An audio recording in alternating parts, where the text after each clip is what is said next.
Here we are. It all came down to this. You're not doing shit today if you're watching this, so just sit back. Just listen to my ramblings.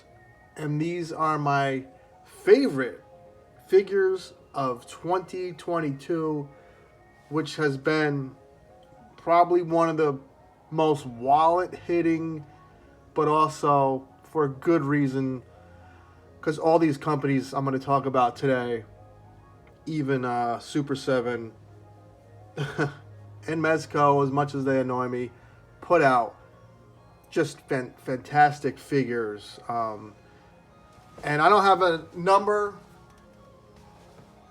but I am going to pick my favorite. I'm not going to fence it, but we're going to start with I know it's boring, and I know Hasbro pumped out a lot of great stuff this year.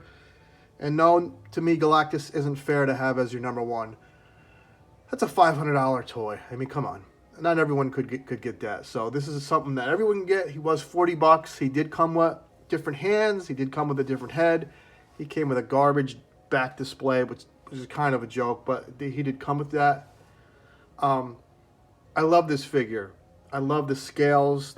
Finally they sculpted the scales like the old Toy Biz. I love the head sculpt. I love the pole. I mean, he's gorgeous. If he was on the pinless buck, he would be maybe the best Marvel Legend ever made. I know G.I. Joe Classified had a fantastic year, but Serpentor and Mindbender, they were, Pulse exclusive as well. I don't like having exclusive stuff as my top figures. But anyway, this of all the figures I'm going to talk about in my best of right now, he's the one that if I was a kid, or even if I was a freaking college student, I would bring him to school and play with him at lunchtime or play with him in my desk. He is the toy of toys.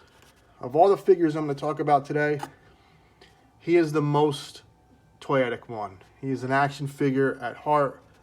He's gorgeous. I love this figure. Love him. So, kicking it off with Marvel Legends 40th Anniversary Captain America. Grab him now while you can. I think Big Bad Toy Store still has him. He is pricey at $40, but he is so worth it. He is gorgeous.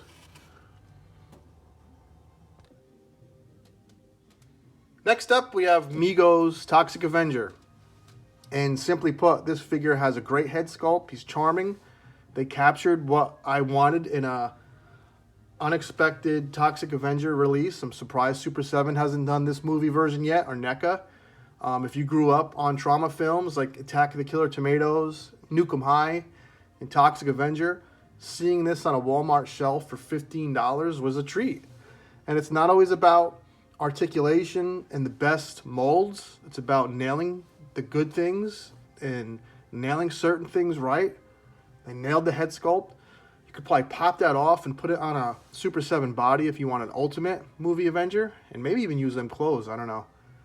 But I just love the way it looks, and the price is, $15. Walk into Walmart, you can grab something to eat in this figure for $20, and you can't beat that. And sometimes that's what it's about: fun, accessibility, the charm, the price, the complete package. Doesn't always have to be, I bought an $80 import figure that does 75 poses. Sometimes it's just about the fun, and that's why he's on my top picks for 2022.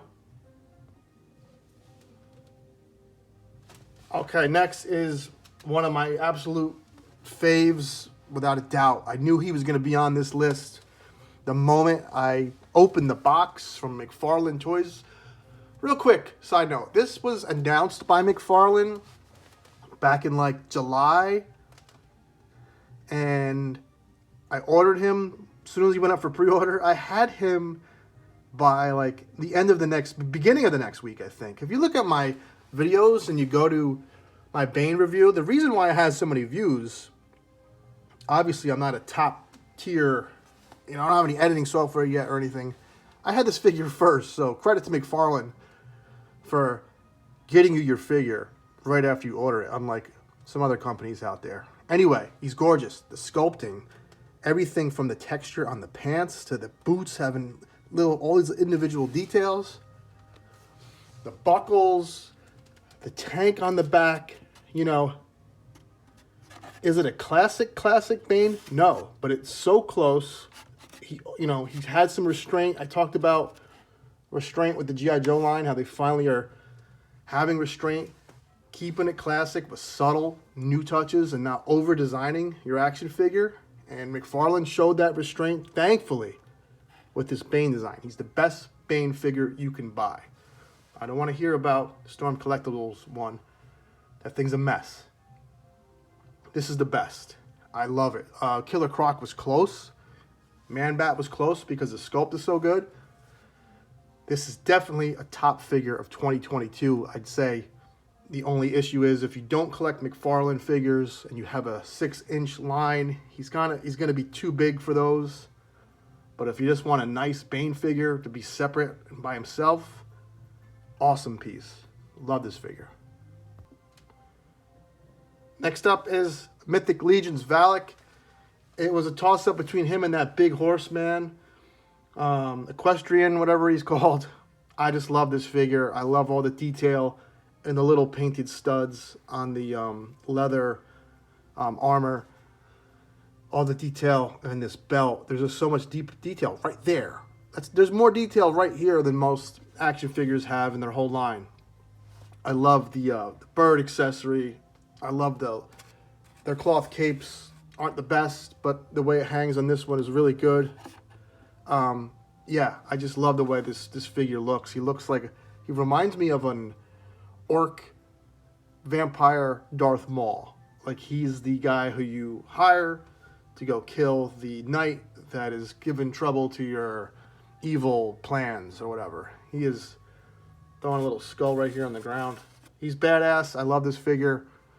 Nothing more to say. He's my favorite Mythic Legion I got this year, and he's one of my favorite figures I purchased in 2022. Okay, Super 7 made it. This is from Conan. I just don't even like him because he's from Conan. I like him because he can mix in well with other lines, you know? And I'm not going to use the... I always want to say Danny Glover. I don't know why. The James Earl Jones head is never going to be on this figure. I'm going to have this wild snake head. And, you know, if I can grab another figure, if you could bear with me and just stare at how cool that looks as a villain. And you got like a barbarian coming in and fighting this guy. Look how cool that is. It has nothing to do with Conan for me. Or a lot of times we buy figures based on our memory of a character. You remember Darth Vader. Yeah, Spider-Man was your favorite hero growing up. I love the Conan films, but I don't watch them like yearly. You know, my favorite scene in Conan is at the end of the movie when he's on that throne. So I just like the way this figure looks. I love the pattern. I love how well this fits on the figure. You can still get him in good poses, even though he has cloth goods on him. He's a gorgeous piece. Credit to Super 7 here. They knocked this one out of the park. Next we have 40th Anniversary HeMan. I'm telling you, I knew I was going to like this figure as soon as I saw pictures of him, images of him. I was kind of worried about the paint job because it looked like he was dirty. Last second, it looks like they changed that and they took all that out. And this is just an awesome HeMan figure.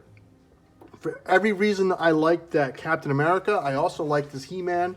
Coincidentally, they're both 40th Anniversary figures. I think he's just the perfect HeMan figure. I like him because he's larger than all the other characters, but not too big. He doesn't tower over them. And they did a great job of making him look different enough with that big chest. He's been hitting the pec deck. He's been hitting upper chest at the gym, and it shows. I like that about this figure. You put him next to another. Only figure I have on hand right here is Orko. But you put him next to a Super 7 or another Masterverse figure, and he's just a little bit bigger. And I love this figure. He is, you know, he's one of my favorites of the year, and he's only $20. So grab this figure while you can. I think he's peg warming at Target, which is crazy. You know, I think people are a little He-Man'd out, but Grab this one. You will not regret it. He's one of my favorite figures of 2022. Really like this one. If I could fit it in frame, if you get this Masterverse, big, huge Battle Cat, he looks so good on that figure. Go to my Instagram. I got pictures of it. But yeah, them two paired together look great. So that's why he's on the list. Great figure. Next up is NECA Elvira. And when I was a kid, I never thought I would ever want an Elvira figure, so that would be a lie.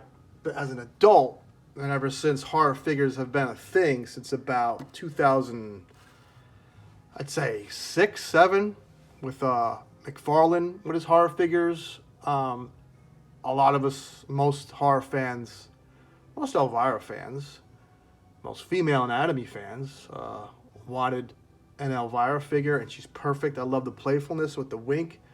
This is one of the, when NECA releases mock-ups, it's never rendered. It's usually a real picture of the sculpt, and it's painted in-house, so it usually looks perfect. And then when it gets shipped off to wherever they get their figures made, sometimes the end result is a messed up face because of the paint.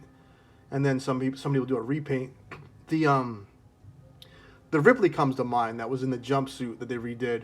She kind of had like a cat face. It was very weird.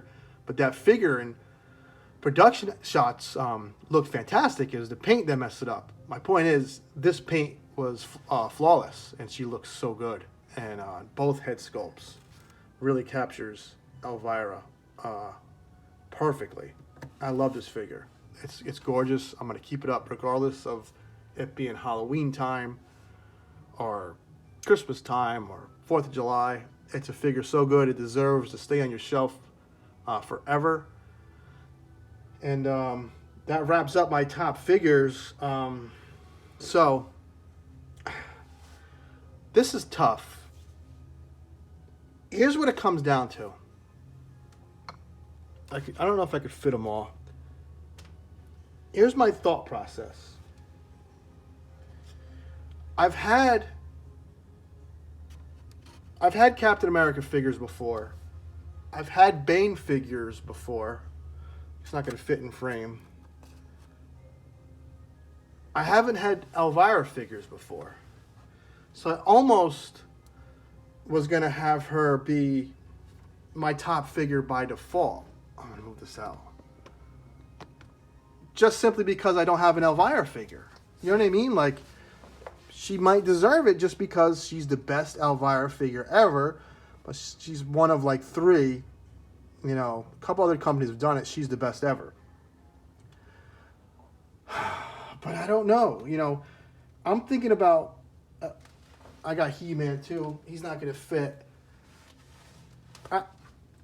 It's going to come down to what looks best on a shelf. But also come down to which figure every few weeks I want to play with and put them in different poses. And man, yeesh. Between Captain America and Elvira, he's going to fall. I'm giving it to Captain America. He's the best.